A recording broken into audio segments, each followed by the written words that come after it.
আলী রাদিয়াল্লাহু হতে বর্ণিত, তিনি বলেন, আমাদের কাছে আল্লাহর কিতাব এবং নবী সাল্লাল্লাহু আলাইহি ওয়াসাল্লাম হতে বর্ণিত এই সহিফা ছাড়া আর কিছুই নেই। তিনি আরও বলেন, আইর নামক জায়গা হতে অমুক জায়গা পর্যন্ত মদিনা হল হারাম। যদি কেউ এতে অঘটন ঘটায় অথবা আশ্রয় দেয়, তাহলে তার ওপর আল্লাহর, ফেরেশতা ও মানুষের অভিসম্পাত। সেই ব্যক্তির কোনো ফরজ এবং নফল ইবাদত গৃহীত হবে না। তিনি আরও বলেন, মুসলমান কর্তৃক নিরাপত্তা দানের অধিকার সকলের ক্ষেত্রে সমান। তাই যে ব্যক্তি কোনো মুসলমানের দেয়া নিরাপত্তাকে লঙ্ঘন করবে, তার প্রতি আল্লাহর অভিসম্পাত এবং সকল ফেরেশতা ও মানুষের। আর কবুল করা হবে না তার কোনো নফল কিংবা ফরজ ইবাদাত।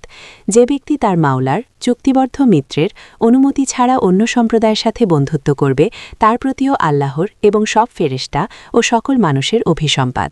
তার ফরজ কিংবা নফল কোনো ইবাদতই কবুল করা হবে না। আবু আবদুল্লাহ রহমান বলেন, আদলুন অর্থ বিনিময়।